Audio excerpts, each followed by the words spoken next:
Hello friends, welcome to சமையல் recipes. பாரம்பரிய சத்தான திருவாதிரைக்களி வாயில் வச்சதும் கரையிற மாதிரி டேஸ்டியாக எப்படி செய்யலான்னு பார்க்கலாம் வாங்க.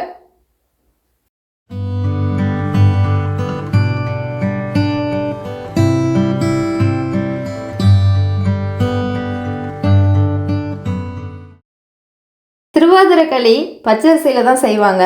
ஒரு கப்பளவு பச்சரிசியை நம்ம பேனில் சேர்த்துக்கலாம். நம்ம அரிசியை வறுக்கும் போதே வாசனைக்காக ஏலக்காவையும் சேர்த்து வறுத்துக்கலாம். இந்த அரிசி பொரி அரிசி ஆகிற வரை நம்ம வறுத்து எடுத்துக்கலாம். இந்த அளவுக்கு அரிசி வறுபட்டு வாசனை வர ஆரம்பிக்கும் போது வேற பிளேட்டுக்கு மாற்றி ஆற வச்சிடலாம். அதே பேன்லேயே 1/4 கப்பளவு பாசிப்பருப்பு சேர்த்து பொன்னிறமாக வாசனை வர வர வறுத்து எடுத்துக்கலாம். ரொம்ப குயிக்காக பாசிப்பருப்பு வறுபட்டு பொன்னிறமாக ரெடியாகிடும். ரெடியானதும் வேறு பிளேட்டுக்கு மாற்றி பாசிப்பருப்பையும் ஆற வச்சிடலாம். பாசிப்பருப்பும் அரிசியும் ஆறி வந்த பிறகு மிக்ஸி ஜாரில் சேர்த்து ரவை மாதிரி பவுட்ரு பண்ணி எடுத்துக்கங்க. மிக்ஸி ஜாரில் ஒரு 4-5 தடவை பல்ஸ் மோடில் விட்டு எடுத்தோன்னா ரவை பதத்துக்கு பர்ஃபெக்டாக மாவு ரெடியாகிடும். திருவாதிரைக்களி செய்கிறதுக்கு மாவு ரெடி ஆகிடுச்சு. இந்த மாவு ரெடி பண்ணிவிட்டு நம்ம ஸ்டோர் பண்ணிக்கலாம். இதிலேருந்து 1 கப்பளவு மாவு எடுத்து இன்றைக்கி திருவாதிரைக்களி செய்ய போகிறோம்.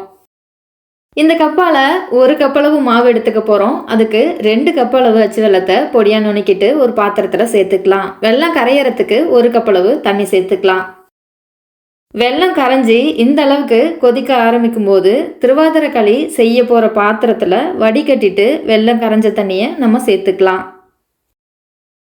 இந்த தண்ணியோட அளவு 1 கப்பு இருக்கும். மொத்தத்துக்கு நம்ம 6 கப்பளவு தண்ணி சேர்த்துக்கணும்.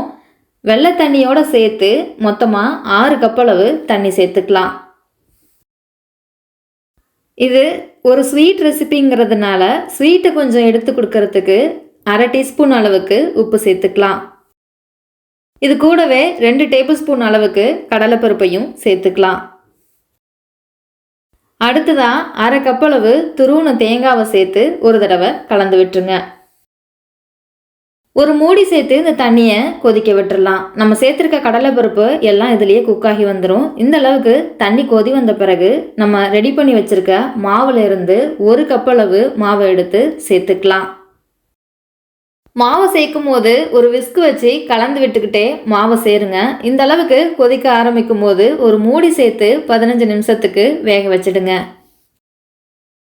முக்கியமாக களி செய்கிறதுக்கு நம்ம அடிகனமான பாத்திரமாக பயன்படுத்திக்கிட்டால் தான் களி அடிப்பிடிக்காமல் வரும். மூடி சேர்த்து ஒரு 15 நிமிஷம் அளவுக்கு வேக வச்சு எடுத்துக்கோங்க. மூடி எடுத்துட்டு ஒரு 10 நிமிஷம் அளவுக்கு இந்த மாதிரி கலந்து விட்டுக்கிட்டே இருங்க. அடுத்ததாக ஒரு பாத்திரத்தில் 2 டேபிள் ஸ்பூன் அளவுக்கு நெய் சேர்த்துக்கோங்க. நெய் கொஞ்சம் சூடாகி வந்த பிறகு 10 முந்திரி பருப்பை சேர்த்து பொன்னிறமாக வறுத்து எடுத்துக்கோங்க. களி இந்த அளவுக்கு ரெடியாகி வந்த பிறகு நம்ம பொரிச்சு வச்சுருந்த முந்திரி பருப்பை சேர்த்து கலந்து விட்டுருங்க. பாத்திரத்தில் ஒட்டாமல் அடி பிடிக்காமல் அருமையாக வந்திருக்கு திருவாதிரைக்களி. இந்த மாதிரி பாத்திரத்தில் ஒட்டாமல் திருவாதிரைக்களி வரும்போது ரெடி ஆகிடுச்சு. எடுத்து சாப்பிட்டு பாருங்கள், பிரமாதமாக இருக்கும். இதே மாதிரியே அளவுகளோட நீங்களும் ட்ரை பண்ணிவிட்டு எப்படி வந்துச்சுன்னு கமெண்ட்டில் சொல்லுங்கள். வீடியோ பிடிச்சிருந்தா வீடியோக்கு ஒரு லைக் பண்ணுங்கள். வீடியோவை ஃப்ரெண்ட்ஸ் அண்ட் ஃபேமிலிக்கு ஷேர் பண்ணுங்கள். ஹெல்த்தி அண்ட் சிம்பிள் ரெசிபிக்கு சப்ஸ்கிரைப் சமையல் recipes.